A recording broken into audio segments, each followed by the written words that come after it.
perspectiva multireferenciada. Bien. Nora, te agradecemos por la invitación y por compartir estos espacios académicos, los cuales consideramos que son de gran importancia para el campo de la didáctica de las ciencias acá en la región y a nivel nacional y suramericano. Nuevamente entonces te agradecemos por el tiempo y la preparación de esta charla, la cual te he invitado para que nos comentes acerca de tus líneas de investigación y resultados que has tenido a lo largo de esta trayectoria. Entonces voy a proceder a mostrar la presentación y me vas avisando entonces para ir avanzando en lo que vas comunicándonos. Gracias. Bueno, buenas tardes a todos, a todas. La verdad que es un placer compartir con ustedes. Muchísimas gracias a los organizadores, a Rafael, que nos conocemos también de nuestra época compartiendo grupo aquí en Buenos Aires, y la verdad que muy contenta de estar con ustedes. Espero que la presentación esté a la expectativa, a la medida de las expectativas que hemos generado, y también les pido que por favor, si hay algo que no queda claro, me interrumpan, me pregunten. Igual creo que hay un espacio reservado hacia el final para las preguntas. Bueno, la idea es compartir, les voy a contar cómo organicé la charla, como para que podamos saber qué esperar. En la primera parte voy a hacer una pequeña referencia a la cuestión de por qué sería necesario fundamentar los diseños didácticos en el campo de investigación en la didáctica de las ciencias naturales. Y qué relaciones se pueden tejer entre este campo de investigación y las finalidades y desafíos que enfrenta hoy la educación científica. La segunda parte de la charla, que es la parte más larga, es la parte del desarrollo, digamos, de la charla, tiene que ver con el desarrollo de una propuesta didáctica, la presentación de una propuesta didáctica elaborada para el profesorado, donde me gustaría compartir con ustedes todos los momentos y justamente la arquitectura de ese diseño, es decir, cómo fue concebida esa propuesta didáctica para profesores en formación de biología. Y la última parte, más breve también, tiene que ver con poder conversar acerca de cuáles son los fundamentos teóricos que dentro del campo de la didáctica de las ciencias naturales, y como producto de la investigación en este campo, hemos tomado para llevar adelante este diseño didáctico, esta unidad didáctica que tiene la expectativa de concretar en la práctica estos modelos teóricos. Así que empezaríamos, Rafa. Bueno, la primera cuestión es hacer un poco de historia, de presentación de la didáctica, ¿no? Es decir, ¿qué tipo de disciplina es la didáctica de las ciencias naturales? En los últimos años, desde hace ya unos 20 años, que la didáctica de las ciencias ha ido conquistando su autonomía, y podemos considerarla hoy como un campo de conocimiento e investigación autónomo.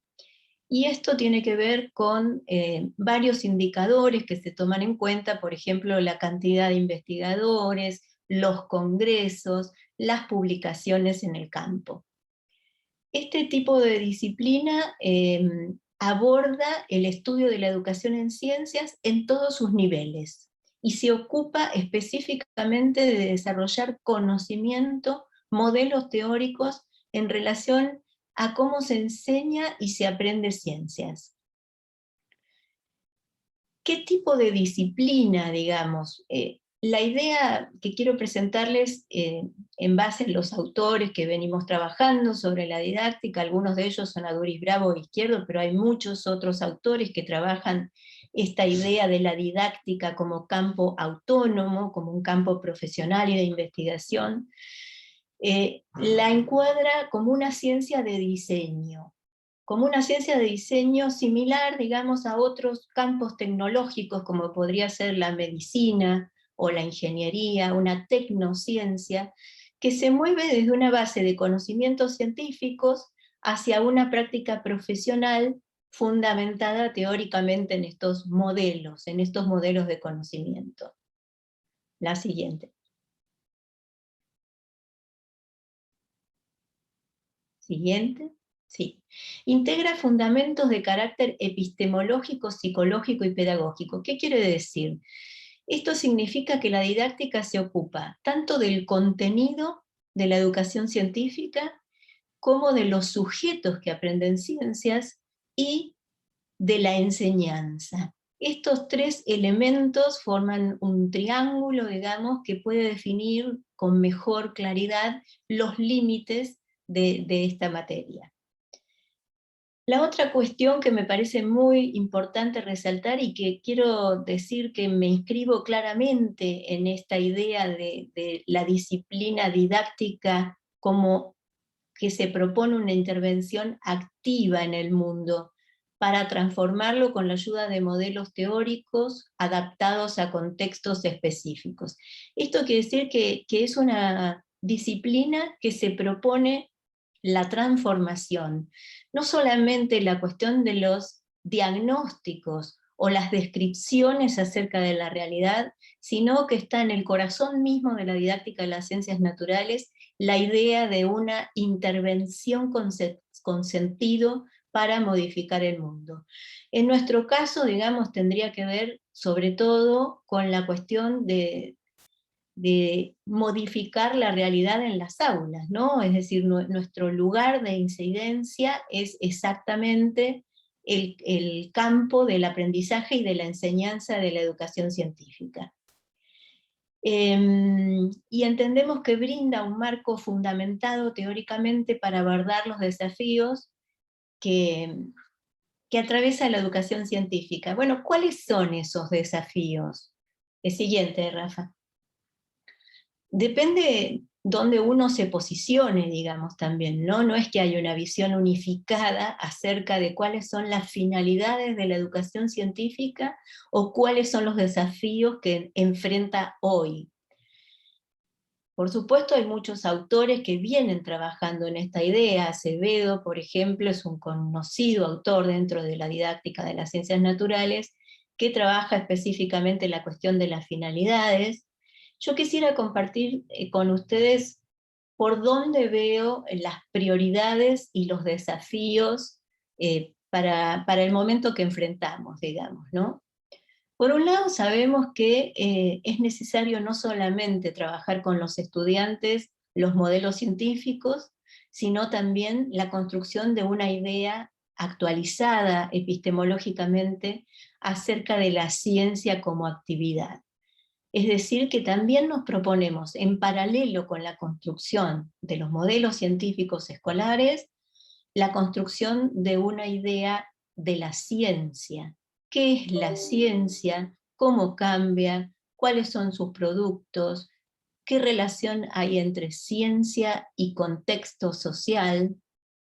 ¿Cómo ha cambiado a lo largo del tiempo? ¿Y qué podemos prever en relación a sus modelos? Por otro lado, específicamente, y tal vez esto sea el núcleo más duro, más reconocible por parte de los profesores, es la cuestión de los procesos específicos de modelización científica que corresponden a cada disciplina. Todavía una para atrás, todavía necesitaría la anterior. Entonces, digo que este es el núcleo más reconocible porque, bueno, es trabajar en las clases los modelos científicos propios de las disciplinas, de la biología, de la física, de la química. Lo que pasa es que hay un par de condiciones, digamos, que yo puse dentro de esta idea como desafío, que es la cuestión de que estos modelos se trabajen a partir de problemas reales, de problemas vivos, significativos para los estudiantes y sus comunidades, y que estén contextualizados en temas de una agenda científica actualizada, una agenda de investigación actualizada.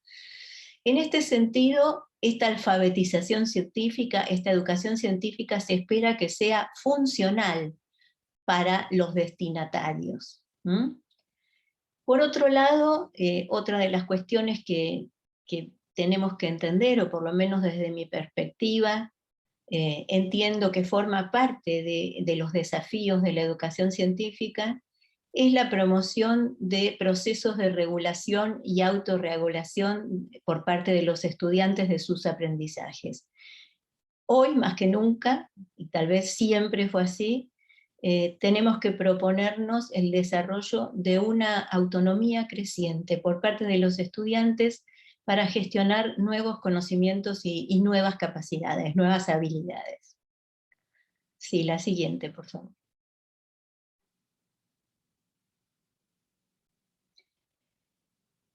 Bueno, muchos podrían decir, bueno, estas entonces ya pasamos, digamos, por todas las cuestiones importantes dentro de la educación científica. Sin embargo, creo que hay toda una mirada que tiene que ver con la inclusión, que tiene que ver con la alfabetización avanzada y que tiene que ver con las relaciones entre educación científica y formación ciudadana que no podemos descuidar. En ese sentido, la inclusión de todos los estudiantes es un desafío. Jóvenes, adolescentes, chicas, chicos, con sus motivaciones, con sus intereses, con sus trayectorias educativas diferentes, con sus contextos, son el objeto central de nuestra tarea como docentes. Y en ese sentido, el diseño de actividades para la clase no tiene que perder de vista justamente esta diversidad, ¿no? Tratando de diseñar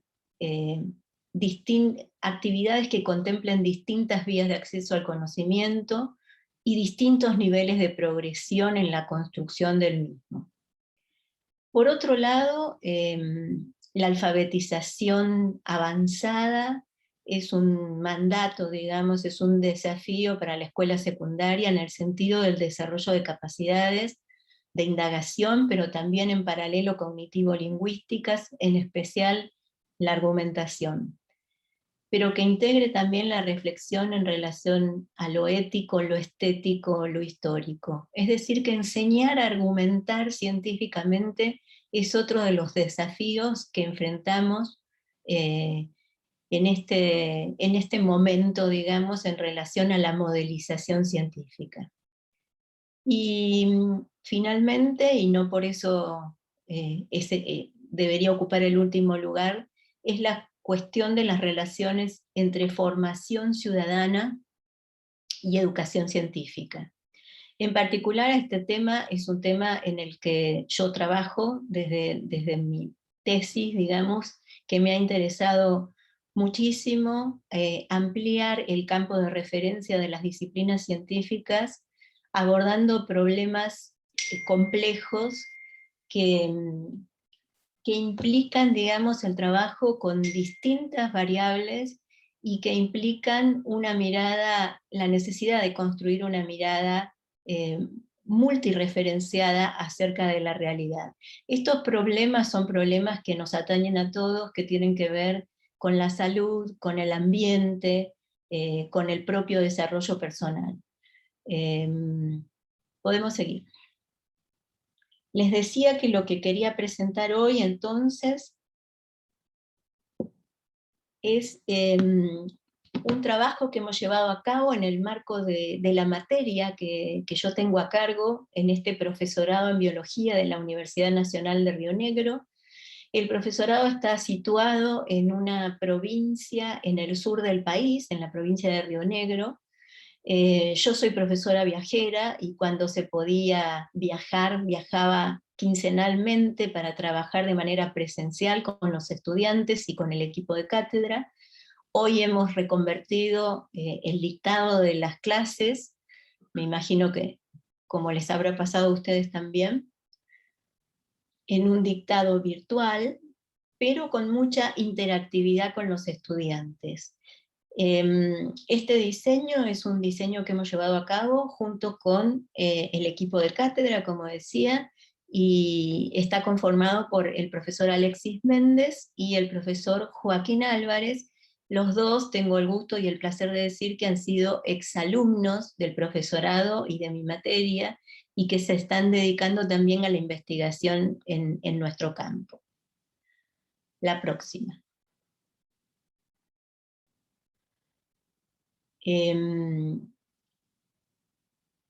Como les decía al inicio de la charla, está diseñada esta propuesta para estudiantes de un profesorado universitario de biología. Fue implementada por los estudiantes para que pudieran vivenciar de modo de un ejemplo ejemplar la secuencia de las actividades planteadas y su fundamentación. Al finalizar la implementación, los futuros profesores llevaron a cabo un análisis didáctico fundamentado en la investigación en didáctica de las ciencias naturales. La próxima. Bueno, ¿en qué etapas se dividió esta secuencia de trabajo? Esta secuencia de trabajo duró aproximadamente 4 semanas de trabajo. Fue la primer propuesta didáctica que llevamos a cabo en este cuatrimestre, con estudiantes que están cursando la segunda materia de didáctica. Ellos tienen 2 materias, una se llama Introducción a la Didáctica, y esta es la materia de Didáctica de las Ciencias Naturales. En la primera etapa de problematización abordamos las ideas iniciales de cada estudiante en relación al problema delimitado, que entendemos que es un problema complejo de interés sociocientífico. En la segunda es una etapa de introducción de nuevos puntos de vista, se contrastaron los modelos iniciales de los estudiantes entre sí, en los grupos de trabajo, y luego con una búsqueda, sistematización y análisis de información en diferentes fuentes, en diferentes medios y fuentes validadas. La tercera etapa la llamamos etapa de estructuración de los conocimientos, donde los estudiantes tuvieron que analizar las distintas variables involucradas, científicas, sanitarias, tecnológicas, geopolíticas, económicas, éticas, filosóficas, y construyeron explicaciones y argumentos en relación a esas ideas iniciales que se habían planteado. ¿Sí? La próxima.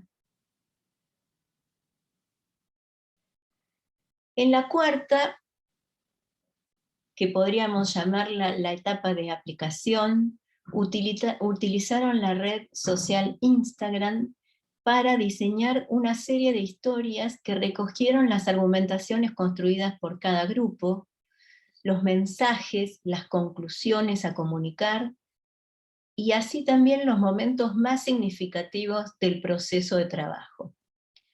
Por último, la quinta parte es de carácter meta-reflexivo, en el sentido de que tuvieron que trabajar sobre esta secuencia didáctica, sobre la propuesta didáctica que ellos habían llevado a la práctica y habían implementado, para poder llevar adelante un análisis fundamentado desde el campo de la investigación en didáctica, es decir, hacer una lectura teórica de la secuencia de actividades que habían realizado.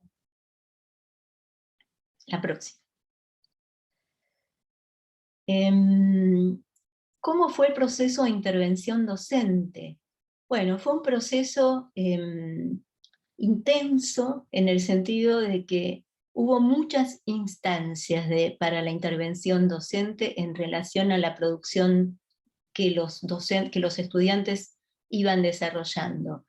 Nosotros tenemos un sistema de trabajo a partir de una plataforma educativa donde ellos escriben en wikis las tareas, digamos, ¿no? Las preguntas que tienen que responder, los diseños que tienen que hacer. Entonces nosotros tenemos una interacción bastante directa en el seguimiento de sus intervenciones. Además de eso, contamos con salas de chat sincrónicas, donde podemos conversar, digamos, en el mismo tiempo, con un mismo grupo, e incluso se pueden dar interacciones entre grupos. Y por supuesto también trabajamos con Meet en puestas en común y en sesiones de todo el grupo. Como les quería volver un poquito para atrás. Gracias. ¿Cómo fue entonces esa intervención en este itinerario didáctico? Bueno, nosotros lo que hicimos fue primero plantear, digamos, un conjunto de preguntas que no eran todas las preguntas posibles, pero que sí intentaron atender varias cuestiones en relación a las vacunas y la vacunación contra COVID, para favorecer esta explicitación de conocimientos, de modelos iniciales de los estudiantes, y nuestra intención en toda esta intervención fue promover a través de las actividades procesos de modelización científica, es decir, vinculados específicamente a los modelos de la biología, pero también de modelización interdisciplinar y metacientífica en relación a la naturaleza de la ciencia. También nos propusimos trabajar y ayudarles a desarrollar capacidades para el uso de TICs y redes sociales, para la selección, análisis y validación de información, para la argumentación con base científica y finalmente para la construcción de una mirada más compleja sobre la realidad. Seguimos.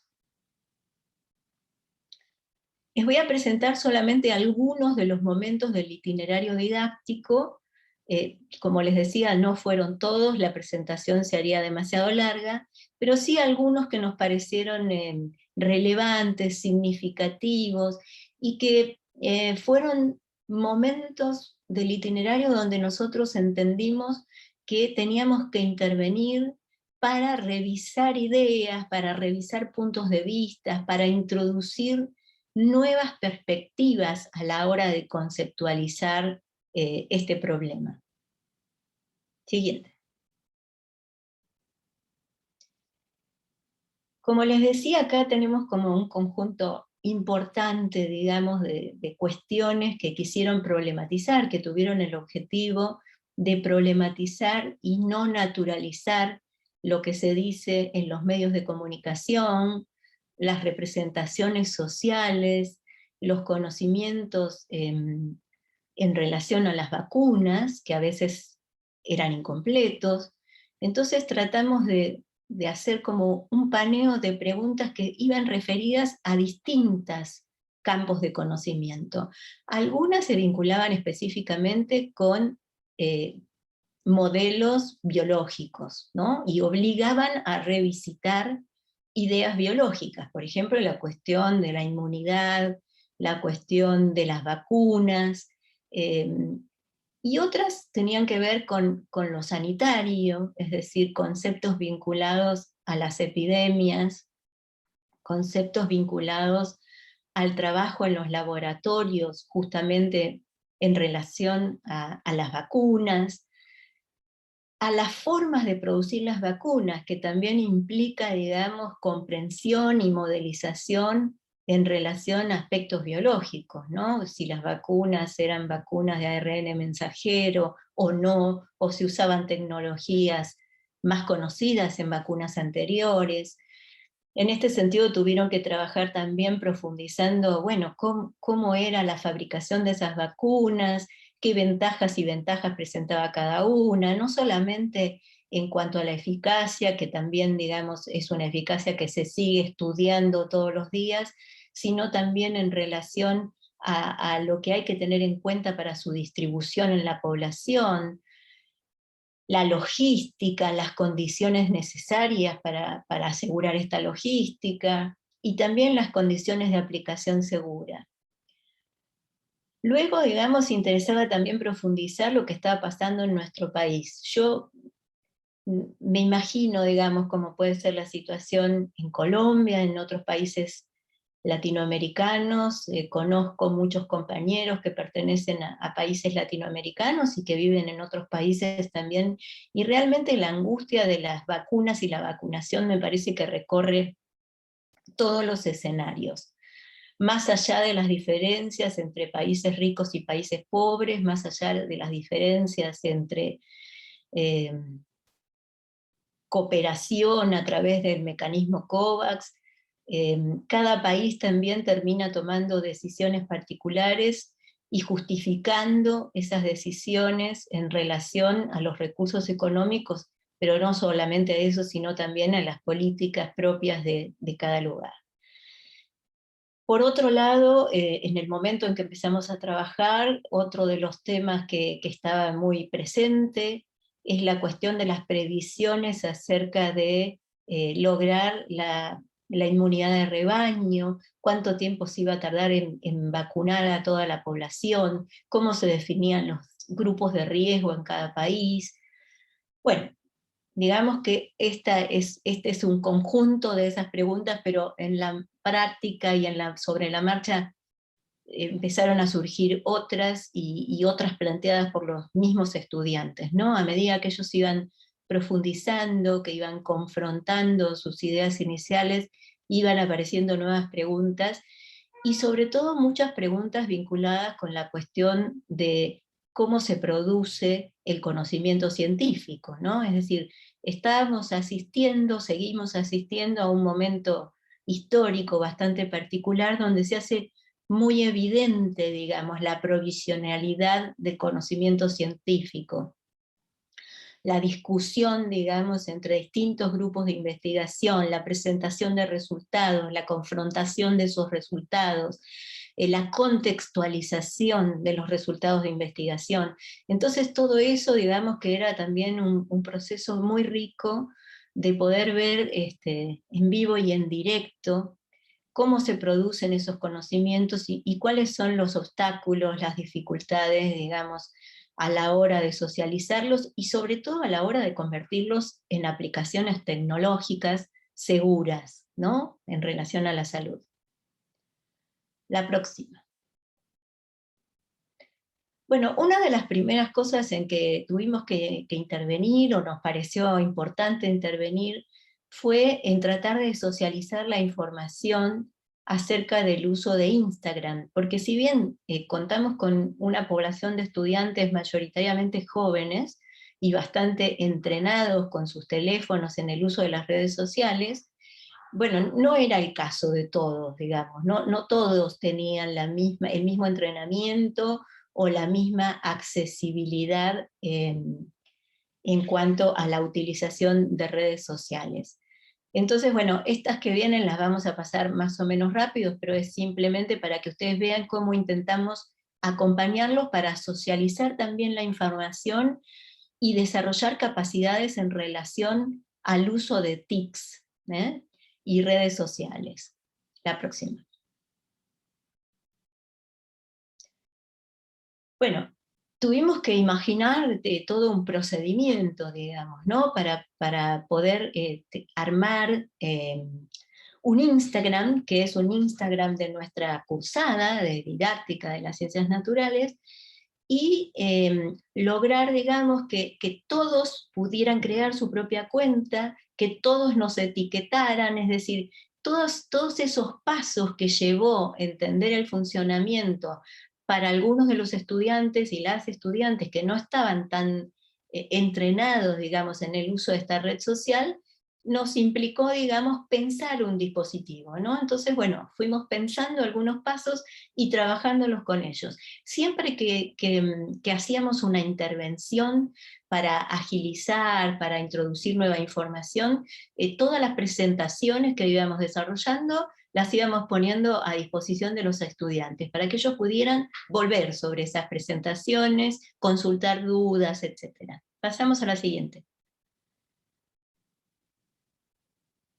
Bueno, esta es la cuestión más operativa, más técnica, ¿no? Cómo tuvimos que contarles cuál era nuestro Instagram, mostrarles dónde era que ellos tenían que etiquetarnos, cómo era abrirse cuenta, los que no tenían cuenta, eso fue lo primero que tuvieron que hacer. La próxima.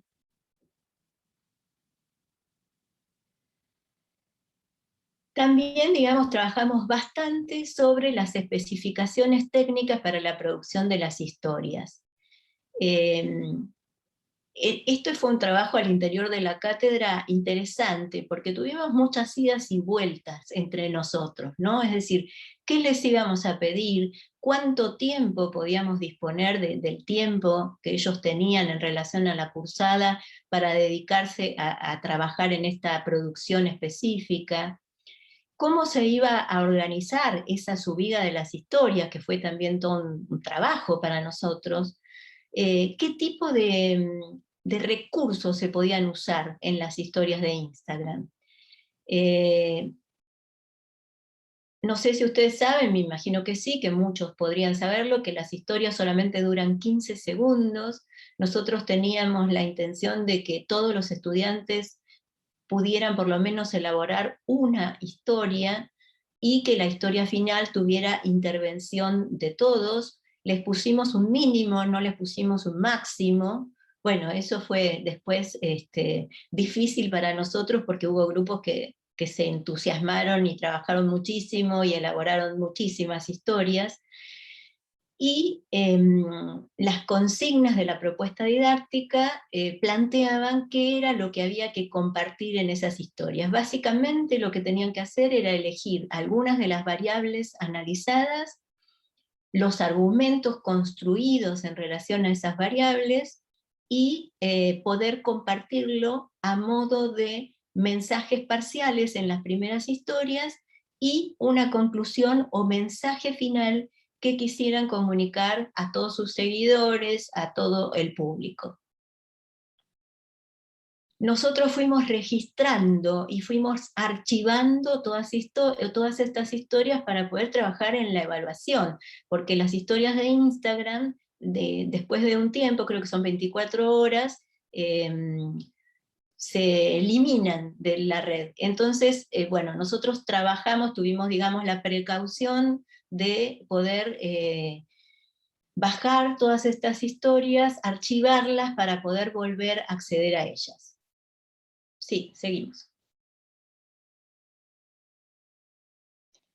Básicamente el contenido de las historias tenía que incluir las explicaciones y los argumentos elaborados sobre la base de la información analizada, es decir, tenía que haber una relación directa entre información, explicación, argumento y conclusión, y podían servirse de distintos recursos audiovisuales, y nos pareció interesante también incluir, aunque sea un pequeño panorama acerca de cómo fue ese proceso de trabajo, cómo se dividieron entre ellos el trabajo, cómo utilizaron, digamos, las habilidades más fuertes de cada uno en este proceso de construcción de las historias. La otra. Siguiente. Bueno, y la historia final, que también era una historia de 15 segundos y que tenía que recoger básicamente las conclusiones acerca de todo el trabajo realizado. Acá fue muy importante el trabajo con los estudiantes en el sentido de entender que esta historia final y las historias que publicaban funcionaban en el sentido de una divulgación científica. Lo que fuimos viendo a lo largo de los encuentros presenciales que teníamos con ellos es las preocupaciones que iban recogiendo en relación a sus propios amigos, amigas, familiares, sobre la desinformación que había en relación a las vacunas, ¿no? También, digamos, las resistencias de alguna parte de la población a la cuestión de la vacunación, los mitos, las falsas noticias, los remedios mágicos, es decir, que los estudiantes iban trayendo a lo largo de los encuentros cuestiones que ellos les preocupaban, digamos, ¿no? Habían pasado por un proceso parecido. Sus modelos iniciales, sus primeras ideas, se daban cuenta de que le faltaba mucha información, que muchas veces la información a la hora de contrastarla con información validada, digamos, en fuentes serias, en fuentes científicas, se distanciaba mucho de estas fuentes. Y bueno, y fueron como ir tomando conciencia en relación a la importancia de este trabajo, ¿no? Y después, digamos, acá en la historia final, en la etapa de producción de las historias, lo que aparece es una preocupación por comunicar, es decir, cómo lograr comunicar a través del uso de Instagram a los amigos, a los seguidores, a los familiares, todo lo que ellos habían estado sistematizando, los mitos, digamos, que habían deconstruido, bueno, básicamente lo que habían aprendido, todo lo que habían aprendido y esta idea de poder y querer compartirlo con el resto, ¿no? Sí, seguimos. Otra. Bueno, una de las primeras cosas que aparece en el inicio mismo del trabajo es la cuestión de los mitos y las fake news, ¿no? O sea, al intentar sistematizar información de distintos medios, de distintas fuentes, haciendo, digamos, colando, digamos, esa información, pero dejando, digamos, que siga proveniendo de distintos lugares, ¿no? Es decir, no es que estaban invalidadas las noticias en los medios de comunicación, simplemente que había muchas otras fuentes para contrastar, como por ejemplo los organismos de salud, como por ejemplo las universidades y los institutos de investigación, publicaciones conjuntas internacionales en relación al COVID, a las vacunas, a la vacunación.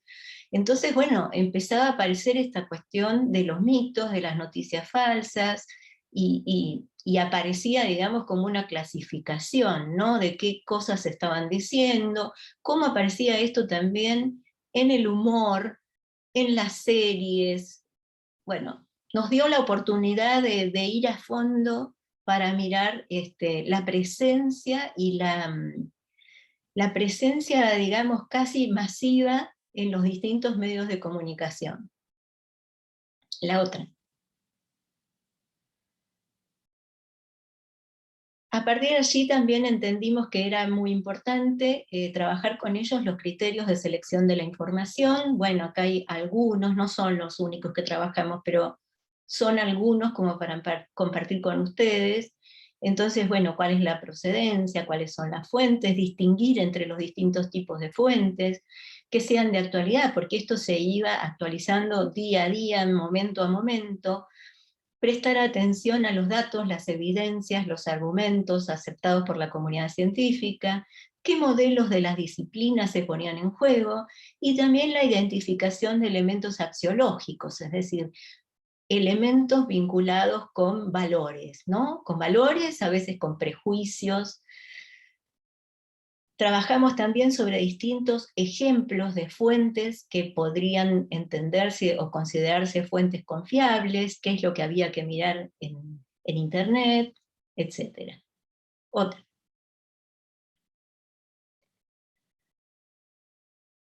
Hubo distintos momentos donde además de trabajar en relación específicamente a la adquisición de capacidades para el uso de TICs, para el uso de redes, para la selección de información y para la validación de fuentes, había que trabajar también conocimiento biológico, ¿no? Para poder precisar algunas ideas, justamente porque la variedad de información que teníamos hacía que muchas veces el uso de los términos científicos fuera como indistinto, ¿no? Entonces acá, por ejemplo, hubo toda una cuestión en relación a cepas y variantes, cepas, variantes, especies, y aparece la cuestión de cómo los distintos diarios, por ejemplo, hablan indistintamente de cepa o de variante, cuando en realidad no es lo mismo, ¿no? Entonces, bueno, fuimos trabajando. La próxima. ¿Cuáles serían las diferencias entre mutación, variante y cepa? Como les digo, este proceso fue un proceso recursivo en el sentido de que sí, está bien que vayamos pasándolo un poquito rápido esta parte. Yo un poco les quería mostrar cómo fuimos trabajando con los estudiantes, pero les decía que estos procesos de modelización científica, de profundización y de revisión de los modelos construidos eran constantes, ¿no? La próxima. Entonces, bueno, buscamos un lugar donde esto pudiera estar claramente explicado para poder socializarlo y para que ellos también lo pudieran tener como un material de referencia para usar en la producción de las historias. Próxima. Bueno, otra gran cuestión que todavía no es que esté subsanada ni que esté saldada es la cuestión del origen del virus. Eso dio para mucho. Nosotros nos apoyamos en papers y trabajos científicos vinculados con la biología evolutiva, para alinearnos, digamos, en las posturas que en ese momento estaban siendo validadas por los distintos grupos de investigación. La próxima. En relación a la caracterización genómica, digamos, del virus y su origen y sus relaciones con otros virus similares. Pero bueno, ustedes saben que allí estaba toda la cuestión de si el virus se había generado en un laboratorio, si como un arma biológica, etcétera, etcétera. Estos son algunos ejemplos de sitios que fuimos trabajando con ellos. La próxima. Y estos son algunos ejemplos de recursos que queríamos hacerles conocer, darles a conocer a los que no los conocían, para que pudieran enriquecer la parte visual y audiovisual de las historias que iban a construir. Entonces, no sé, algunas herramientas de diseño como el Canva, nubes de palabras, creador de infografías, etc. Acá lo que quise es mostrarles algunas de las capturas de las pantallas de las historias. Por supuesto no tiene la misma gracia que mirarlas directamente en Instagram, por eso los invito a que las puedan mirar. Están archivadas, como les decía, así que siguen estando disponibles en nuestro Instagram, porque bueno, acá solamente estamos viendo un formato fijo, pero tenemos las cuestiones que los chicos dicen a través de las entrevistas. Han hecho también encuestas entre familiares y amigos y publican esos resultados en las historias. Han trabajado con pequeños cortos tomados de los medios de comunicación, ya sea para ponerlos en discusión o para avalar la información que allí se presentaba. Y bueno, ya han trabajado, digamos, ponemos la próxima también, en formatos audiovisuales que fueran atractivos, que fueran interesantes, que captaran, digamos, la atención del público al que iban dirigidos. Próximo. Bueno, estamos entrando entonces ya en la última parte, que es la parte de meta-análisis, digamos, que tiene que ver con el análisis didáctico que elaboraron luego de que produjeron las historias y que terminó la parte más activa por parte de ellos del trabajo. Y lo que nosotros les preguntamos, para que lo pudieran discutir en grupo chico y luego en el grupo grande, es con qué líneas de investigación en didáctica de las ciencias naturales identificaban el diseño de esta propuesta, y con qué autores de los estudiados que pudieran asociar a cada línea teniendo que justificarlo. Quiero comentarles que en paralelo con la elaboración de este trabajo, nosotros trabajamos, digamos, en clases de didáctica de las ciencias con la producción de la investigación en didáctica, con lo cual este análisis está asentado en toda la construcción de modelos que ellos van haciendo, tanto en la materia anterior, que es introducción a la didáctica, como durante esta materia. Próximo. Bueno, una pequeña síntesis, porque había varios de estos gráficos. Estos gráficos fueron cambiando, digamos, en distintas sesiones, se fueron enriqueciendo, pero a partir de todo lo producido sobre estas preguntas en las wikis que ellos construían, pudimos identificar estas líneas de investigación y algunos de los autores que nombran. Otra tarea que hicimos para ver, digamos, acá lo vemos y también lo vemos con un formato fijo. Lo que no sabemos en este gráfico es cuántas veces fueron nombrados estos autores, cuántas veces fueron nombradas estas líneas. Entonces después elaboramos con toda la producción que ellos hicieron en relación al análisis didáctico, un mapa. A ver la próxima, por favor. Son este tipo de gráficos que lo que hacen es jerarquizar con el tamaño de la letra justamente la cantidad de veces que se nombra una idea, que se nombra un autor, que se nombra una línea de investigación.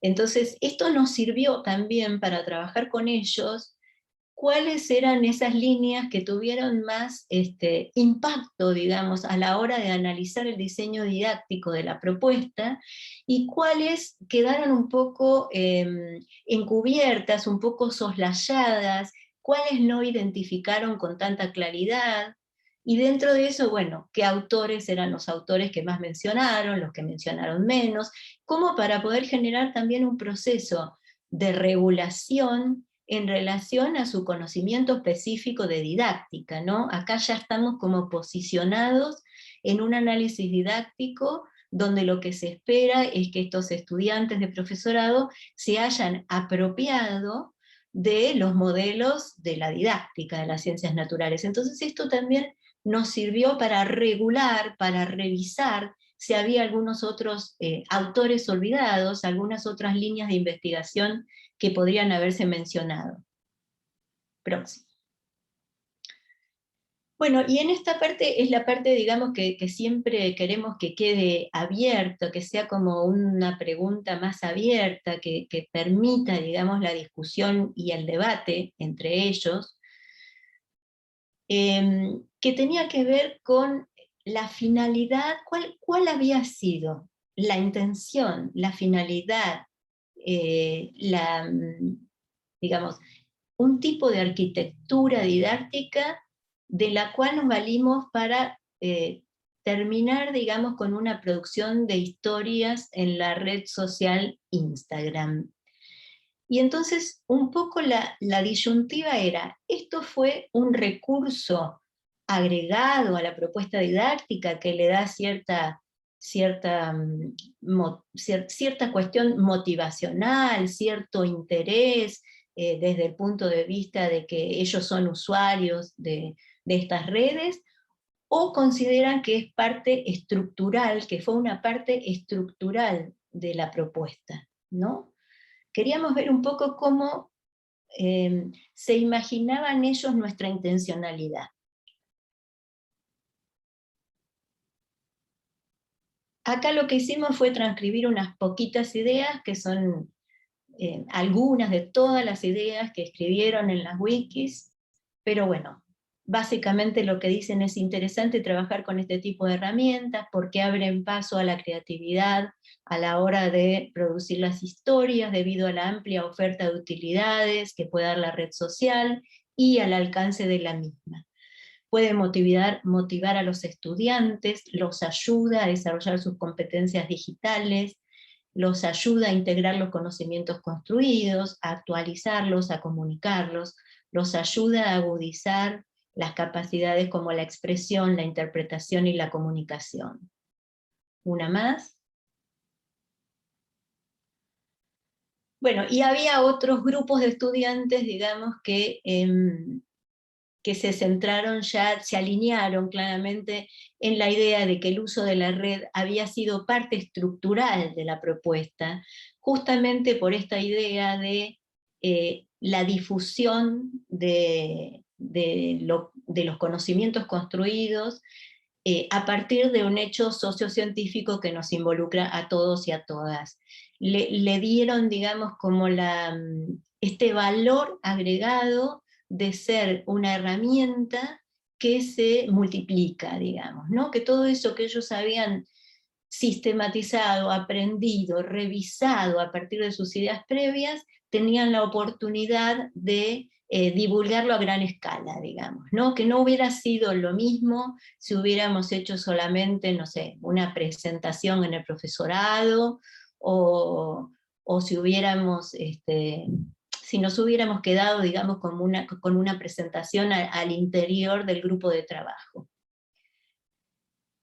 Bueno, otro de los comentarios es que la inclusión de la red social Instagram forma parte estructural de la misma. En el caso de esta herramienta se busca, y a mí me parece que esta fue como muy clara, digamos, conecta mucho con lo que yo decía al inicio en relación a cuál es el sentido de la didáctica de las ciencias naturales, porque dice, es por medio de esta herramienta que busca accionar en el mundo con un sentido.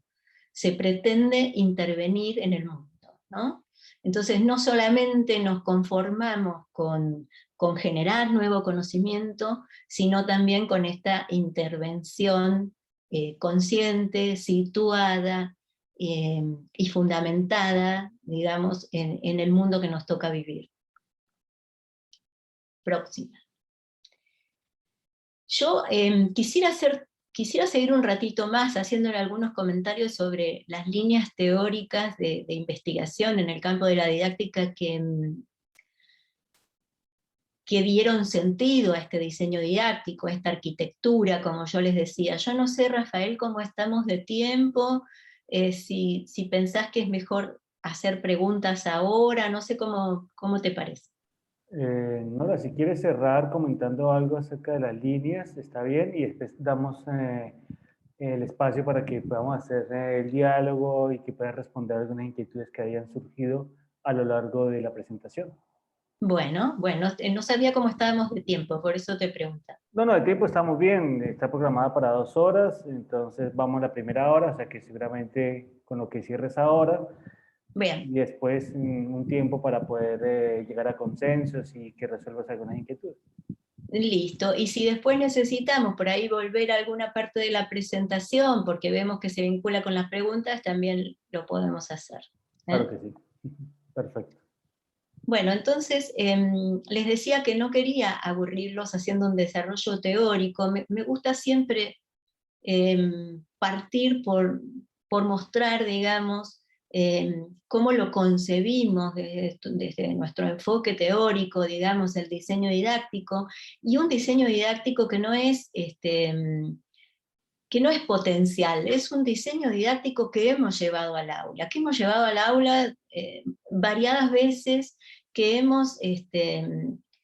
hemos dado el formato de proyectos de investigación con este mismo enfoque, con otras temáticas, y que venimos sosteniendo, digamos, la necesidad de que la planificación docente ocupe realmente un lugar relevante dentro del desarrollo profesional docente, dentro de la formación docente, porque entendemos que está en el núcleo, ¿no? en el corazón de la tarea profesional.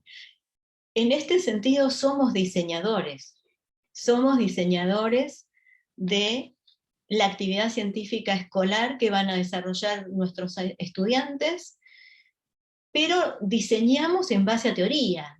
Esto, vuelvo a ese inicio donde yo decía que la didáctica es una tecnociencia en el sentido que parte, digamos, de modelos teóricos, pero que con esos modelos teóricos pretende intervenir en una práctica de mejora, de innovación fundamentada conceptualmente. Entonces, bueno, ¿cuáles son algunos de los referentes en los que yo me encuadro y que he tomado, digamos, para el diseño de esta propuesta didáctica y para muchos otros proyectos de investigación? Fundamentalmente el modelo cognitivo de ciencia, no solamente GIR, sino, digamos, los modelos representacionales, que entienden la ciencia como una actividad cognitiva, de construcción de modelos, que tienen una similaridad con la realidad, pero que no son la realidad, los modelos como mapas.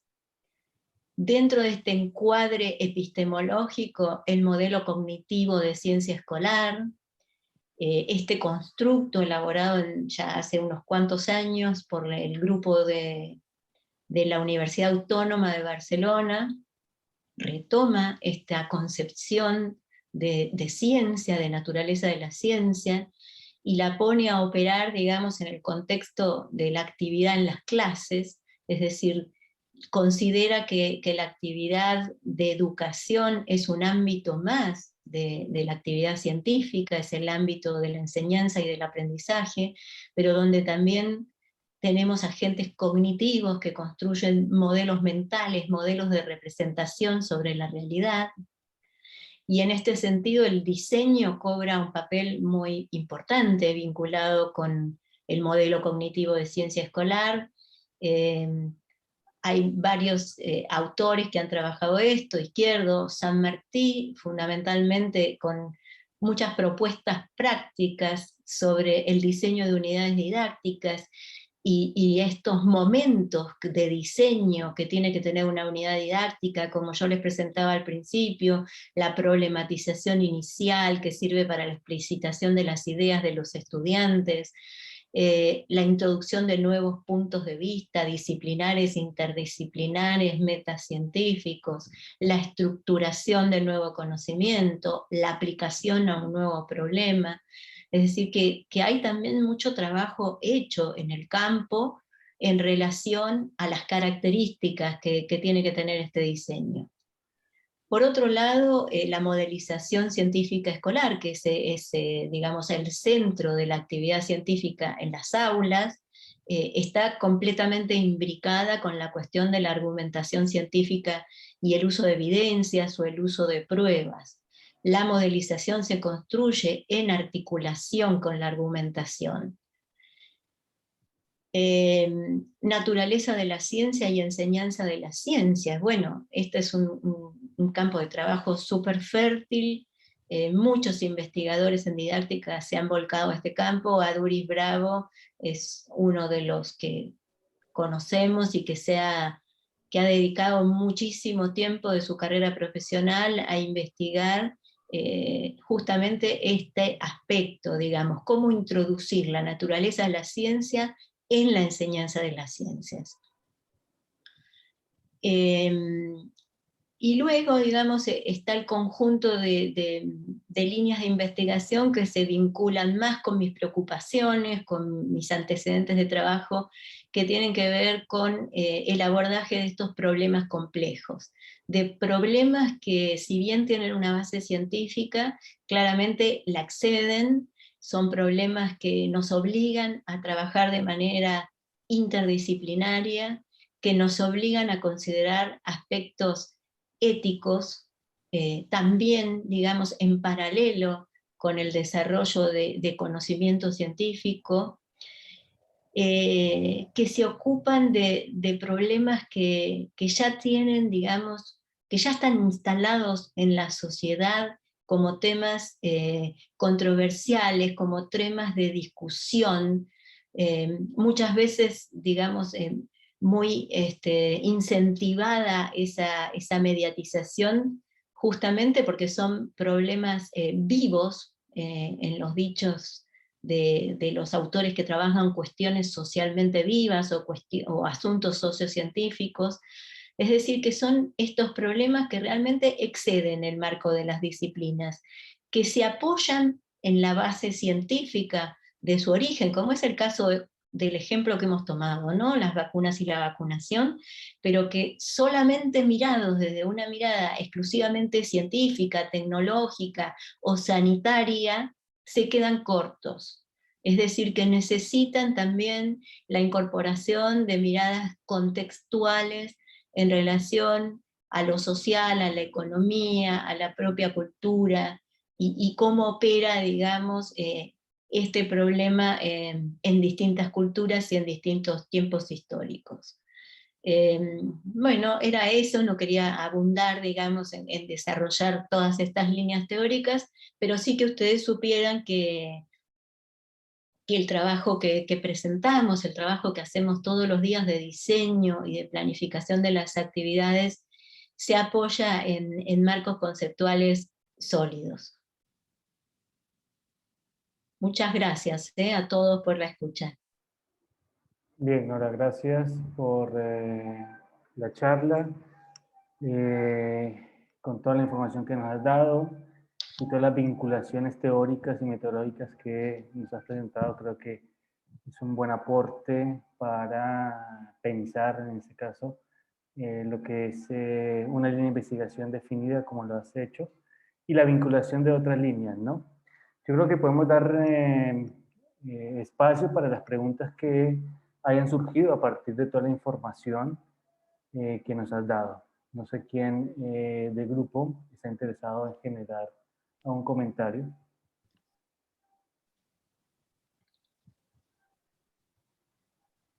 Bien. Parece que, bueno, yo sí, lo que recupero de toda esta información que nos has brindado es cómo desde la didáctica y las ciencias podemos trabajar no solamente estos marcos teóricos de la didáctica, sino que a partir de esa propuesta pones en juego una serie de conocimientos, ¿no? Traes a colación toda la parte del conocimiento de las ciencias naturales, específicamente acá en la propuesta desde la biología, pero vinculas o empiezas a remolcar toda la idea de lo epistemológico, de lo histórico, de lo psicológico en esa parte de la ciencia cognitiva. Entonces, vienes mostrando o mostrándonos a partir de todo el planteamiento que es básicamente para pensar la formación de profesores, ¿no? Y que muchas ideas que nos has presentado acá también pueden vincularse, por ejemplo, para nivel primario o secundario.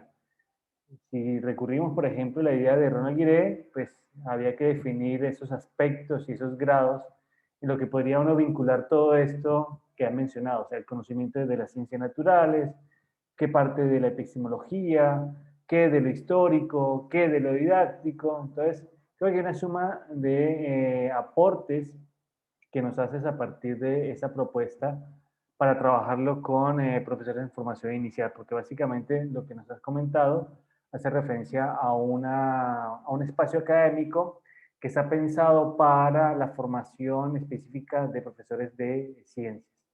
Acá quiero hacer la aclaración en una parte que tú hiciste, que nos comentaste, acerca del profesorado universitario. Lo que pasa es que aquí en Colombia no tenemos esa denominación como tal. Entonces, si nos quieres contar qué significa un profesorado universitario y cuáles serían no universitarios y cuál es la diferencia entre uno y el otro. Sí, sí. En Argentina hay profesorados que dependen de las universidades y profesorados que son institutos de formación terciaria. Los profesorados, y los dos, digamos, dan competencias para dar clase en la escuela secundaria o en la escuela primaria, dependiendo de qué sea el profesorado. En nuestro caso es un profesorado de educación secundaria que habilita a los docentes, a los futuros docentes, para que ejerzan en educación secundaria, pero también en la universidad. Y el lugar, digamos, donde se da la formación es la universidad. Pero hay otros lugares como institutos de formación docente terciarios donde también se da esta formación, digamos, académica para ejercer la docencia en el secundario. Ok, gracias por la aclaración. Lo que me animo a preguntarte mientras los asistentes también se animan es, de alguna forma comentaste que esto es básicamente como un proyecto de investigación que ustedes tienen, o sea que no es la primera vez que, digamos, diseñan esa propuesta y la llevan a cabo, sino que vienen ya con una trayectoria. Básicamente, ¿qué es lo que se está pretendiendo, digamos, en la formación de profesores de biología en ese profesorado universitario? ¿Por qué la vinculación de tantos marcos teóricos provenientes desde las ciencias naturales, desde la didáctica, desde la epistemología? ¿Cuál es lo que están persiguiendo ustedes con toda esta vinculación de conocimientos?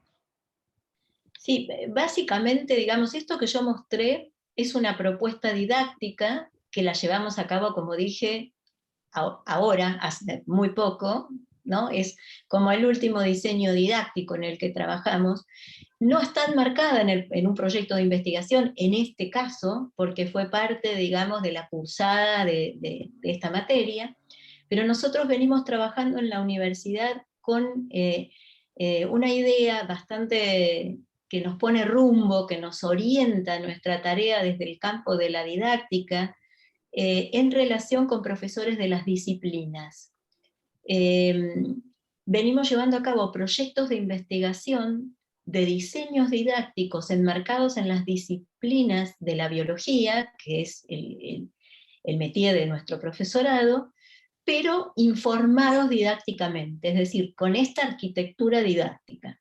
Y esos proyectos de investigación los llevamos a cabo en equipos conjuntos, donde hay algunos profesionales, como mi caso, como el de Eduardo Lozano, que trabajamos más desde la perspectiva didáctica de las ciencias naturales, y profesores, que son los profesores titulares de las cátedras biológicas, por ejemplo, biología humana, para mencionar alguna, que trabajan junto con nosotros en estos procesos de diseño, implementación y retroalimentación del diseño a partir de la implementación.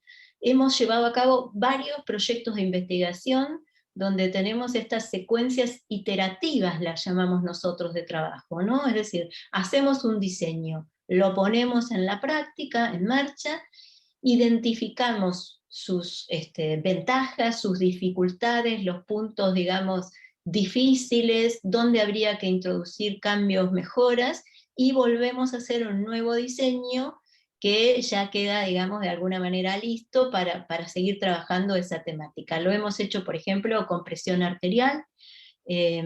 Ahora nos acaban de aprobar un proyecto sobre la cuestión de la alimentación humana, también para trabajar con biología humana, pero no es la única disciplina con la que hemos trabajado, ¿no? Entonces, como digo, en ese caso se trata de proyectos de investigación, pero siguen estando alineados siempre con esta intencionalidad de la didáctica de producir una intervención en las aulas para la mejora, ¿no? Y a partir de eso construir nuevo conocimiento didáctico, nuevo conocimiento teórico. Ok. No sé si ¿Algún se entendió. Sí, sí, sí, yo logré entenderlo. No sé si alguno de los participantes quiera preguntar algo. Hay una mano levantada de Dulce Valentín. Te escuchamos, Dulce. Después hay un comentario acá que quisiera retomar en el chat. Perfecto. Hola, buenas tardes. Saludos desde la Ciudad de México. Muy contenta de ver a Rafael en Colombia y a Nora. Hola, Dulce. Qué gusto verlos y estar aquí. Y bueno, pues obviamente el tema de tu charla me pareció muy sugerente por estos momentos que vivimos de pandemia. Y bueno, también algunas de mis estudiantes de maestría nos acompañan y me encantó cómo fuiste pues desarrollando o desglosando el desarrollo de una secuencia didáctica, de una unidad didáctica, basada obviamente en la investigación, que eso es fundamental, y tener claro desde qué marcos teóricos nos movemos, desde la didáctica de las ciencias, para su diseño, posteriormente implementación y, y validación de la misma, ¿no? Entonces, ellas están trabajando actualmente, bueno, el próximo semestre ya empezarán a trabajar en el diseño de sus secuencias didácticas, y el tema de la tesis está muy relacionado con la salud, con la higiene, con el consumo excesivo de bebidas azucaradas por parte de los niños. Y entonces, no sé si pudieras comentarnos, ¿no? ¿Cómo manejarías tú este asunto de educación para la salud, de temas sociocientíficos que nos afectan en la actualidad, el contexto? Porque a veces creo que nuestros estudiantes se quedan con la idea de solo estudiar el tema, el concepto, pero no verlo más allá como un problema vivo, como lo mencionas. Entonces, si pudieras compartirnos tu punto de vista, Nora. Sí, sí, cómo no, Dulce. Justamente quería contar por ahí el ejemplo de la alimentación que vamos a trabajar, porque me parece que podría servir para ejemplificar algunas otras cuestiones vinculadas con la salud, ¿no? nuestro enfoque teórico es un enfoque que conceptualiza la cuestión de la alimentación como un fenómeno complejo también, completamente imbricado, digamos, lo biológico sanitario con lo sociocultural, con lo cual la forma que tenemos de trabajarlo es un abordaje bastante integral que trata de ser consistente, coherente con la mirada teórica, ¿no? Entonces, por ejemplo, nos alejamos bastante de lo que son los formatos de encuestas más tradicionales en relación a las ingestas, qué comen, qué toman, cuánto toman, para ir, digamos, a un abordaje mucho más integral y mucho más apegado a la realidad de los estudiantes, ¿no? Hemos llevado adelante un proyecto de investigación donde ellos también usando un Instagram privado subían fotos y pequeños comentarios sobre las ingestas de un día de semana y de un día de fin de semana. El desayuno, el almuerzo, los picoteos, la cena, etc. La información fundamental con la que nosotros contamos allí era la fotografía, eran las imágenes que nos brindaban para poder hacer el análisis, ¿no? Acompañadas de algún pequeño posteo, porque nosotros les planteábamos que las imágenes tenían que dar cuenta de qué comían, pero no solamente qué, sino cómo, con quién, cuándo, dónde, digamos, esas eran las preguntas, ¿no? Esto nos llevó a la posibilidad de poder identificar estas dos dimensiones, digamos, pero no solamente que existen, porque ya sabíamos que las dos dimensiones biológica, sanitaria y sociocultural existen alrededor de la alimentación, sino con estos insumos de investigación, lo que pudimos identificar es las relaciones entre esas dos dimensiones. Como, por ejemplo, cuando los estudiantes, los chicos, las chicas, estaban solos a la mañana y preparaban su desayuno solos, veíamos cómo se empobrecía significativamente el consumo, digamos, cómo era un desayuno a las apuradas, con mucho acceso a comida industrial, alfajores, galletitas, muchas veces solamente de ingestas líquidas, sin ninguna ingesta sólida. Y veíamos cómo eso cambiaba al ponerlo en relación, por ejemplo, con los almuerzos o las cenas. Y donde ahí aparecía claramente la incidencia de lo familiar. Lo preparó mi mamá, lo prepararon mis abuelos, es mi comida preferida, estoy comiendo en familia, estoy comiendo con mi hermana. Es decir, que realmente esa unidad... esa unidad de análisis que habíamos logrado delimitar nos daba los elementos que necesitábamos como para mirar la alimentación de una manera integral. ¿eh? Entonces, bueno, un poco el enfoque y el abordaje es eso, no traicionarnos, porque muchas veces las representaciones sociales ponen el hincapié y el foco en la cuestión nutricional, exclusivamente nutricional, exclusivamente sanitaria, exclusivamente prescriptiva. ¿Qué es lo que hay que comer? ¿Qué es comer bien? ¿Qué es comer mal? Cargada de juicios de valor. Y eso, digamos, no favorece nuestro accionar si queremos realmente conocer cómo comen nuestros estudiantes, por qué lo hacen así, en qué condiciones se producen esos actos de alimentación, qué sensaciones y qué emociones son capaces ellos también y ellas de contar, de representar en estas fotos que nos hacían llegar, ¿no? Entonces, bueno, es largo, es un proyecto largo, mucho más complejo, pero solamente para mostrar, digamos, que uno lo que tiene que buscar es ser consistente con los marcos teóricos que sostiene, digamos, ¿no?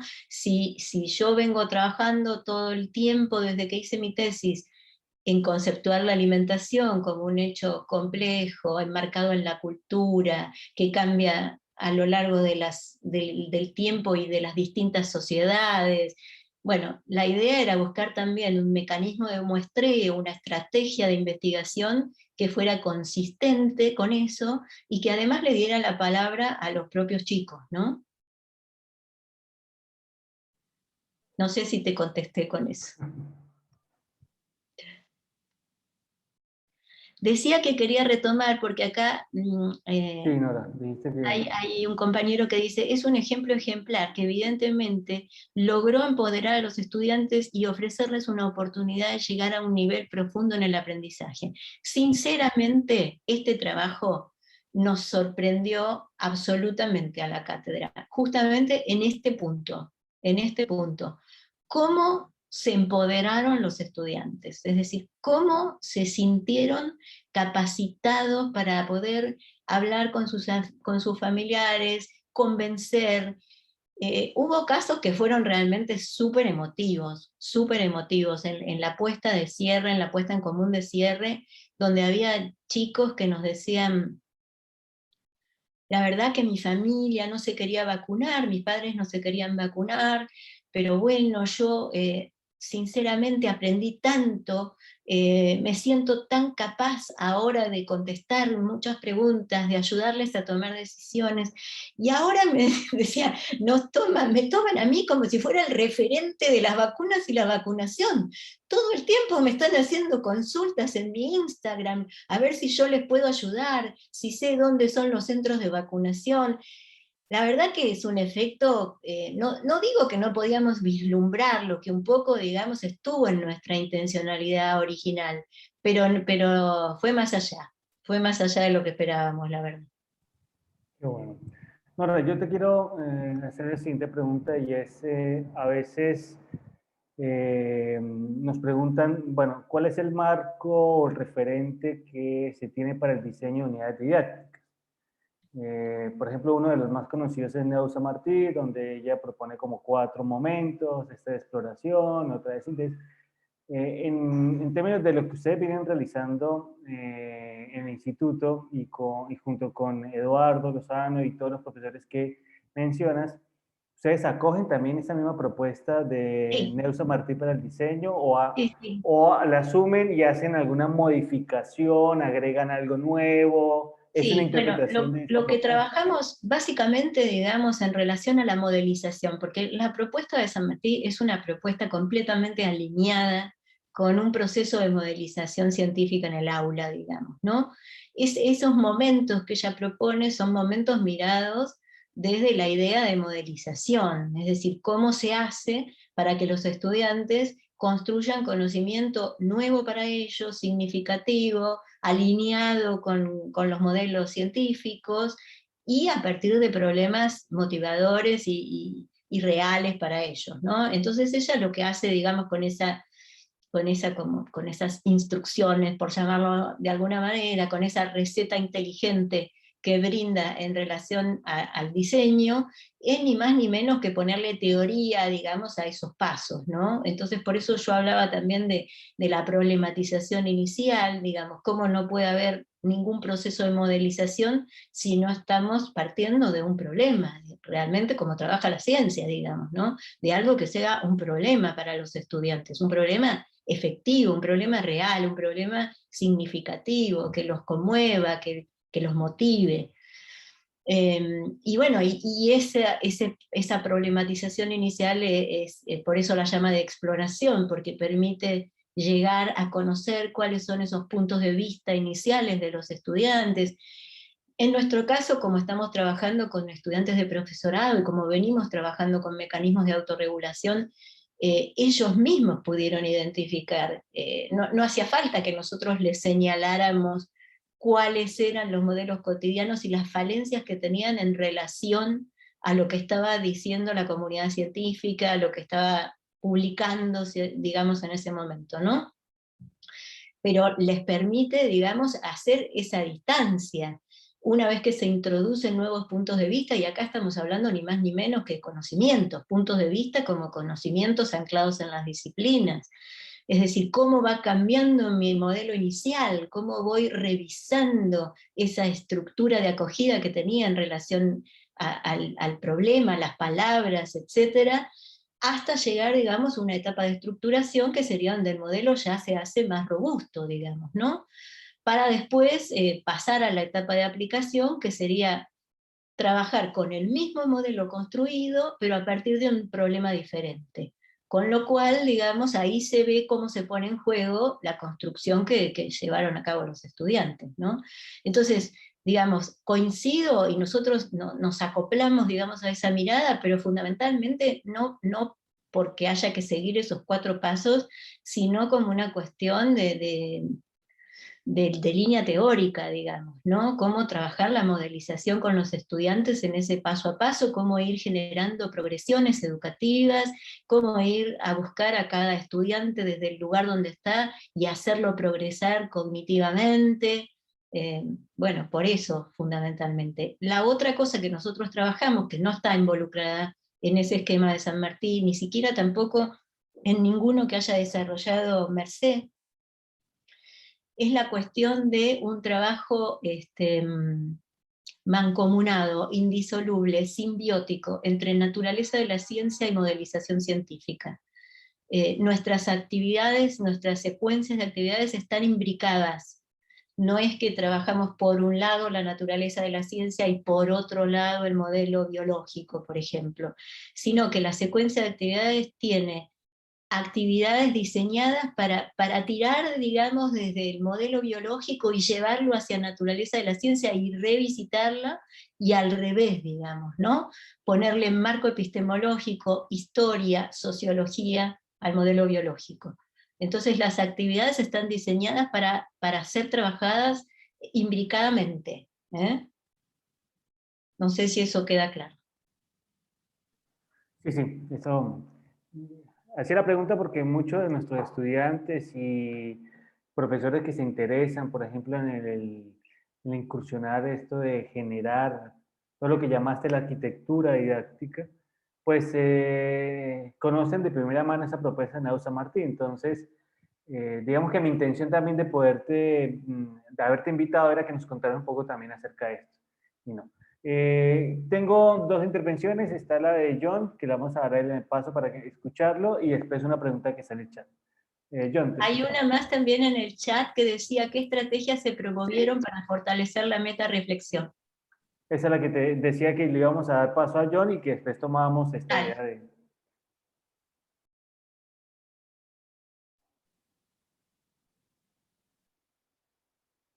Te escuchamos, John.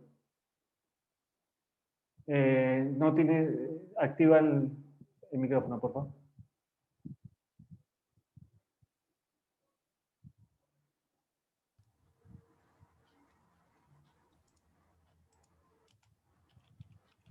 Ok, ahí ya lo tienes desactivado, ya puedes... Ahora sí, me parece Ok. que estaba bloqueado. Hola Nora, ¿cómo Hola estás? John, ¿cómo Buenas estás? noches. ¿Cómo Bien, te va? qué gusto verte acá. Rafa, muchas gracias por el espacio. Buenas noches a todos los presentes. Eh, Primero, me encantó la propuesta didáctica que nos estás dando a conocer. Es contextualizada desde todo punto de vista por la temática que están trabajando, por el instrumento que utilizan, que es las redes sociales, sobre todo Instagram. Y me quedo con lo que estabas, justo mi pregunta iba con lo que mencionaste ahora recién acerca de los modelos. Te quería consultar acerca de cómo están relacionados o a qué se refieren cuando mencionan la modelización científica, la modelización interdisciplinar y la modelización metacientífica, para ver Sí, si ampliarías un poco de sí. estos temas. Muchas gracias. No, por favor. Yo en mi tesis trabajé a partir de la planificación de un grupo de docentes de nivel inicial sobre la alimentación y los alimentos. Y me di cuenta, a partir de lo que ellas trabajaron, a partir de lo que produjeron, que era bastante difícil. O sea, yo en ese momento tenía mi mirada biológica bien sesgada por lo biológico, por lo nutricional, por la didáctica de la biología, pero a partir de ese trabajo con las maestras me di cuenta cómo ellas concebían la alimentación como algo mucho más complejo que lo exclusivamente biológico o lo exclusivamente nutricional. Y me sorprendí también muchísimo con las actividades que ellas diseñaban, aún sin tener a veces el marco teórico desarrollado o apropiado, la intuición, digamos, la llevaba a desarrollar unas actividades para trabajar con los chicos que pasaban desde, no sé, la química de los alimentos, a la tecnología de producción de alimentos, a la narrativa de las abuelas sobre las recetas familiares, a la visita a los supermercados para ver cómo se vendía y se compraba, y realmente eso para mí fue un insight que marcó todo mi desarrollo profesional posterior. Porque creo que en realidad muchos de los problemas que tenemos en la educación es que seguimos enseñando a partir de la lógica de las disciplinas. Y que esto, digamos, que si bien es adecuado para la producción de conocimiento científico, no es adecuado para la educación, ¿no? Entonces, muchos de los problemas más complejos, los vinculados con la salud, con el ambiente, con la sexualidad, con la alimentación, son problemas que realmente se escapan de ese corsé biológico sanitario, si queremos llamarlo. Con lo cual, digamos, si bien es cierto que somos, que están estudiando mis estudiantes profesorado de biología, y yo misma soy bióloga y demás, empecé a desarrollar un tipo de modelización interdisciplinaria, es decir, cómo trabajar también en paralelo con los modelos biológicos clásicos y los modelos referentes que hay que trabajar en biología, otros modelos de construcción interdisciplinaria. Y propuse, digamos, el desarrollo de islotes de racionalidad interdisciplinaria y de razonabilidad educativa, que implica armar un nuevo modelo ad hoc específico en relación al problema que se trabaja, que tiene conceptualizaciones de distintas disciplinas, que vienen de distintos ámbitos, pero que todas responden específicamente a ese problema y a ese contexto, ¿sí? A eso me refiero con modelización disciplinar e interdisciplinar, donde se ve también mucho las relaciones que hay entre estos fragmentos de disciplinas, en esos recortes disciplinares, que todos están unidos por el problema, digamos, ¿no? Porque cada uno podría dar respuesta en cierta medida al problema que nos ocupa.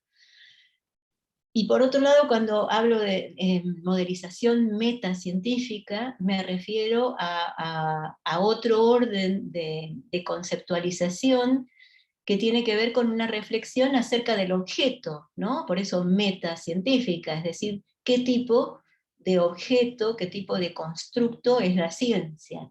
Y aquí viene, digamos, toda esta cuestión de poder hacer intervenir también la naturaleza de la ciencia en este islote, digamos, ¿no? En este nuevo recorte multireferenciado. Entendido como una propuesta didáctica, como un currículo también, ¿no? Como decía Fourier, como currículo multireferenciado. No sé si te contesté, si necesitas más aclaraciones.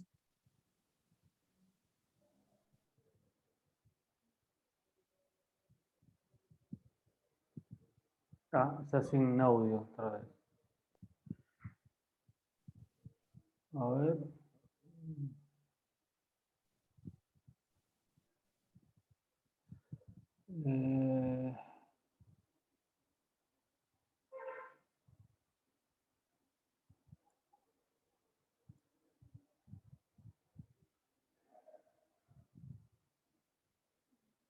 Y si no, tipealo en el chat.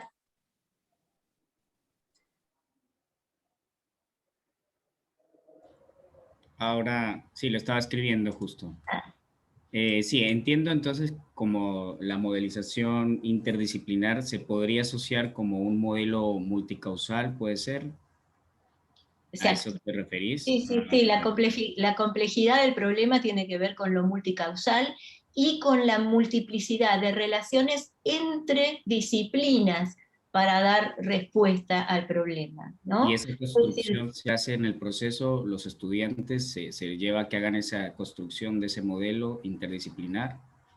Bueno, en realidad el modelo interdisciplinar se construye como resultado del trabajo, digamos, ¿no? Cuando fuimos capaces de identificar y de advertir que la variable económica y la variable geopolítica en relación a las vacunas y a la vacunación están muy imbricadas, ¿no? a partir de declaraciones políticas, a partir de, por ejemplo, este tratado COVAX que yo decía, que justamente está pensado para los países pobres, digamos, y que hay todas unas declaraciones allí en relación al acceso igualitario a las vacunas.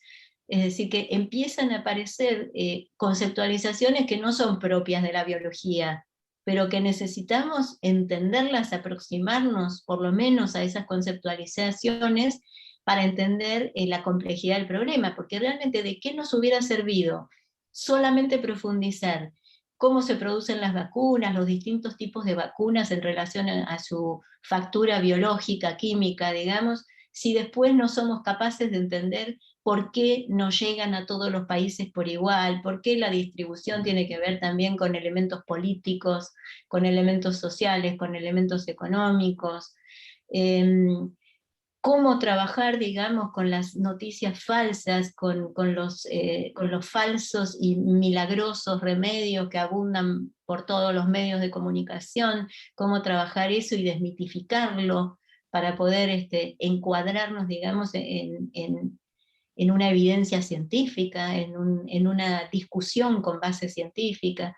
Todas estas cuestiones se fueron trabajando, digamos, de manera interactiva entre docentes y estudiantes. Yo mostré simplemente algunos de los momentos de la intervención donde realmente era muy importante hacer una intervención docente para poner en su lugar algunas comprensiones, para ampliar, para profundizar, para revisitar algunos conocimientos, contenidos, pero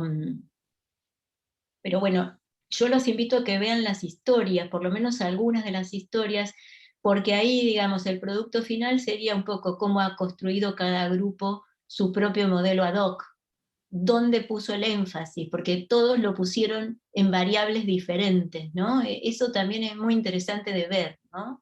Entonces, si uno mira los grupos uno por uno, puede advertir en el conjunto de historias qué son las cosas que más les preocuparon, dónde profundizaron más, qué quisieron comunicar. Pero si uno mira todo el paisaje de las historias, ahí se ve realmente representada la complejidad en toda su dimensión, ¿no? Bien. Okay. Sí, muchas gracias. Solo una cosita chiquitita para no ocupar más tiempo. Como una reflexión personal diría entonces que el modelo metacientífico volvería al modelo teórico original en cierta parte, o sea, a la teoría como tal. Esa es la propuesta en un principio. Lo dejo, bueno, como para debatirlo más adelante. El modelo metacientífico, cuando hablamos de modelización metacientífica, me estoy refiriendo exclusivamente en ese caso a la modelización en relación a la naturaleza de la ciencia, a toda esta reflexión acerca de la ciencia que nos hizo cambiar de idea sobre la ciencia a partir del problema que investigamos, digamos, ¿no? Si ustedes se acuerdan, para mí fue algo también bastante llamativo que en ese mapa mental donde se ven las letras grandes y las letras chiquitas, donde nosotros lo que hicimos fue construirlo a partir de lo que habían dicho los estudiantes, aparece muy significativamente y muy grande la cuestión modelo, modelización científica, porque todo el tiempo estaban reflexionando acerca de estas cuestiones que habían trabajado en relación a la línea de investigación de naturaleza de la ciencia. ¿Qué es la ciencia? ¿Cómo se construye? ¿Cómo cambia? ¿En dónde se dan los debates científicos? Desmitificaron completamente, si todavía quedaba alguno pensándolo, que los modelos científicos son acabados, perfectos. O sea, estábamos asistiendo en vivo y en directo a producción de conocimiento científico, y a los debates que se generan alrededor, y a los papers, uno que contradecía al otro. Es decir, que toda esa cuestión de la metaciencia, de la reflexión acerca de la ciencia y cómo se produce, era una reflexión completamente viva. Podía haber pasado lo mismo, que no lo indagamos tanto, digamos, porque los estudiantes por ahí no se engancharon tanto con la línea de filosofía, ¿no? De filosofía, no de filosofía científica, sino de cuestiones filosóficas asociadas a la pandemia, ¿no? Que también allí se dio toda una efervescencia de producciones filosóficas, contradictorias, de las distintas escuelas de filosofía, de los distintos filósofos en distintos países. No se vivía igual, digamos, en China que en Italia, es decir, que toda esta efervescencia de producción de conocimiento nuevo, bueno, la iban palpando minuto a minuto, o sea, tenían seleccionada información y en la semana siguiente ya tenían que cambiarla, o la habían cambiado para la historia final, porque había información nueva que todo el tiempo se estaba confrontando, ¿no? Muchas gracias. De nada. Ok. Gracias, John, por tu intervención. Tenemos dos preguntas. Yo creo que con estas cerramos la actividad de hoy. Teníamos la que estábamos ahí, que habías leído, Nora. ¿Qué estrategias se promovieron para fortalecer la metarreflexión en la quinta etapa? Lo que pregunta Bueno, Disney. yo compartí con ustedes algunas de las preguntas que hicimos a los estudiantes en esa wiki que ellos iban construyendo. Nosotros abrimos un foro de debate también, virtual, con esas preguntas, ¿no? Es decir, cómo ellos vinculaban entonces, ahora ya no en el lugar de ser estudiantes que eran sujetos de la implementación de un diseño didáctico, sino ahora parados en el lugar de estudiantes de profesorado, futuros profesores, que tenían que hacer una lectura teórica, crítica, del diseño didáctico que habían implementado. Entonces, bueno, las estrategias eran preguntas orientadoras para que ellos pudieran encontrar relaciones que realmente las encontraban muy fácil, digamos, ¿no? Entre el diseño didáctico que habían llevado adelante y las líneas de investigación que veníamos trabajando en las clases, ¿no? Lo que fue más, por ahí lo que fue más disruptivo es la cuestión de por qué el uso de la red, por qué el uso de Instagram, por qué un Instagram abierto. Eso, digamos, es como que se prestó más al debate, ¿no? Se prestó más a la discusión. Había posturas un poco más ingenuas, más naif en relación a entenderlo como un recurso motivador, pero otros que realmente vieron la potencialidad del uso de la red y lo reconocieron como parte estructural de la propuesta didáctica, ¿no? Como herramienta, ¿no? Como herramienta. Bien, tenemos otra pregunta acá que te hace Red Orozco, y es, un problema se interpreta como vivo, entre comillas, cuando se asume de la enseñanza en contexto, donde los estudiantes pueden pensar, actuar y comunicar como lo propone Guidoni. Está en sintonía con esa idea.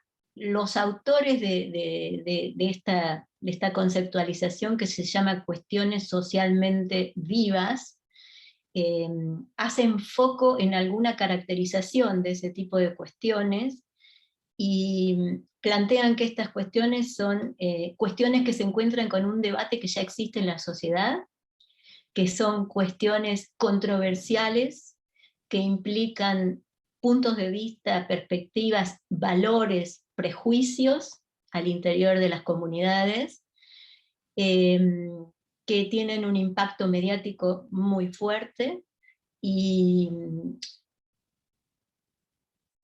que son controversiales en este sentido también, ¿no? Y lo definen de una manera que no sé si me la voy a acordar de memoria, pero que me parece muy, muy hermosa la manera de entenderlas, y entonces dicen algo así, algo parecido a esto, que son emotivamente, a ver, no sé si lo voy a poder recordar, son intelectualmente complejas, emotivamente sensibles, y en las que se juega el presente y el futuro de la comunidad. Es decir, que las miran desde una dimensión política, digamos, ¿no? O sea, no es solamente un componente didáctico, un componente mirado de lo educativo, sino que tiene como una alineación política, en el sentido de lo que hablaba cuando decía que la educación científica hoy tiene como desafío la formación ciudadana. Claro, ahí está la idea de alfabetización, como lo acabas de mencionar, pero además, digamos que esta habilidad que debe tener los docentes para poder seleccionar estas situaciones, ¿no? Estas cuestiones científicas, porque no todo vale, ¿no? O sea, no cualquier problema ciudadano o que se vive en el momento No, bueno, la funcionaría. condición es la base científica, ¿no? Como eso creí que estaba más o menos claro. La condición es que son asuntos que tienen una base científica indiscutible, pero alrededor de los cuales existe controversia, ¿sí? Y esta controversia se puede dar tanto en el campo de la producción de conocimiento científico, como es lo que estamos asistiendo en este momento, ¿sí? Miradas controversiales, porque algunos obtienen unos resultados, otros, se discuten todos, donde son controversiales también a nivel de la sociedad, porque hay valoraciones, posturas, creencias que no están alineadas, y también son controversiales al interior de los sistemas y de los ambientes educativos, porque muchas veces, digamos, los profesores de disciplinas no reconocen, no los reconocen como temas educativos, ¿no? Como que, bueno, excede mi biología, excede mi matemática, excede mi química, ¿no? Entonces, la controversia pasa por varios sentidos, ¿no? Pero fundamentalmente son asuntos de base científica, pero que no se remiten exclusivamente a ella. Explicarlos desde un punto de vista exclusivamente científico sería llevarlos a una simplificación que nos da la mitad de la verdad, digamos, ¿no? Claro, y eso es también lo que le da potencia, digamos, a poder introducir este aspecto de naturaleza de la ciencia, porque es donde se puede poner en juego todas esas teorizaciones Exacto, de correspondencia, racionalidad, exacto. la existencia del método, no, la intervención, valores, contextos. Es un momento seleccionado, digamos, esa cuestión científica que posibilita no solamente la reflexión desde el conocimiento de las ciencias naturales, sino también qué estamos concibiendo por ciencia, cómo se construye, las Exacto. diferentes ideas. Entonces, es un punto crucial, digamos, bastante importante que se le atribuye porque aporta tanto a la formación científica como meta, que es lo que ustedes vienen haciendo fuertemente. Otros ejemplos, digamos, que podrían servir, que podrían ubicarse bien, digamos, en este tipo de asuntos, sería, por ejemplo, la cuestión de la edición de embriones, la cuestión de producción de alimentos transgénicos, el uso de herbicidas y plaguicidas, dependiendo de cuál comunidad. eh, Son estos temas, digamos, que tienen una profunda base científica, pero alrededor de los cuales se genera este debate, esta discusión. Y esos temas son los que para mí tienen más importancia que entren a la escuela, porque si no se da el debate dentro de la escuela, con fundamentos, digamos, con respeto en relación a las opiniones, con posibilidad de revisar los propios prejuicios y demás, ¿dónde? ¿Dónde se daría? Claro, esta idea que mencionas, yo lo relaciono a veces con la idea de cómo motivamos a nuestros estudiantes para que aprendan ciencias. Bueno, tenemos una serie de problemas actuales que si uno los puede traer al aula es donde empieza a emerger, bueno, tenemos que saber sobre este modelo, bien sea de la física, la química, la biología, y ahí es donde podemos contribuir a esta idea de formación ciudadana, y entonces no se queda solamente en enseñar una historia de la ciencia, sino que estos modelos de las ciencias contribuyen, en este caso, a la toma de decisiones. Cuando los estudiantes y las estudiantes logran generar ese vínculo, lo que sería en términos de Auswell, lograr ese aprendizaje significativo, que la teoría en significado lo que aprenden, creo que es suficiente con que entender cómo ingresa la idea de motivación en la enseñanza de las ciencias. Sí, de todas maneras, digamos, yo creo que por eso distinguía modelización científica de modelización interdisciplinar y metacientífica, porque yo creo que los modelos científicos estructurales, los núcleos duros de los modelos científicos también se construyen en la escuela, lo que no implica que las problematizaciones también tienen que ser reales, etc. Pero no tendrían, digamos, esos modelos que siguen un poco más la lógica de las disciplinas, no tendrían toda esta cuestión, esta caracterización de los problemas complejos, ¿no? Como que la escuela debería abordarlos a todos, a los disciplinares y también a los interdisciplinares, a estos que exceden la disciplina, pero que por otro lado la abarcan, ¿no? Y en algunos casos la abarcan con toda justicia, digamos, ¿no? Porque si estamos hablando de vacunas y vacunación, o estamos hablando de biología molecular y edición de embriones, o estamos hablando de células madre, no es que son temas completamente periféricos, son temas de la agenda de investigación actual, que esa es otra de las condiciones de estos problemas, ¿no? O sea, no es lo que se investigó sobre la célula 2 siglos atrás o 1 siglo atrás, es lo que se está investigando hoy, y eso también tiene que entrar a la escuela, eso también tiene que estar en la escuela, porque tendríamos que estar todos discutiendo ya qué pasa con la edición de embriones, y la edición de embriones se está llevando a cabo, queramos, no queramos, lo discutamos, no lo discutamos, qué países son, cuáles son, cómo la llevan adelante, con qué permisos, con qué marco legal, bueno, es un tema de estos también, ¿no? Claro, claro.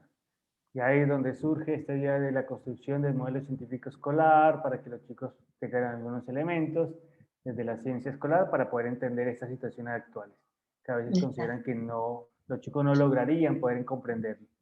Está es en el docente cómo permite esa construcción de actividades, ese conjunto de actividades que termina siendo la unidad didáctica, que les posibilita a los chicos poder construir ese modelo científico escolar para problematizar y poder entender ese problema actual. Sí, y que los problemas pueden ser problemas diferentes. Algunos pueden ser más acotados, como digo, más centrados en problemas que se vinculan más a la disciplina, y otros más abiertos, más interdisciplinarios, más controversiales, ¿sí? Así es. Bueno, Nora, muchísimas gracias. No sé si alguien más del grupo tiene alguna pregunta, comentario, sugerencia. De mi parte, muy agradecido por tu espacio, por todo los comentarios, la información, el conocimiento que nos has mostrado frente a esa experiencia que vienen desarrollando en el instituto, allá en la Argentina. Y bueno, espero podamos volver a encontrarnos en otro espacio académico que pueda ofrecer la universidad para que nos sigas comentando acerca de toda esta trayectoria de investigación que vienen desarrollando allá en el equipo de ustedes. Bueno, Rafael, muchísimas gracias. Gracias por la oportunidad, gracias a todos los colegas que participaron, y bueno, seguimos comunicados entonces.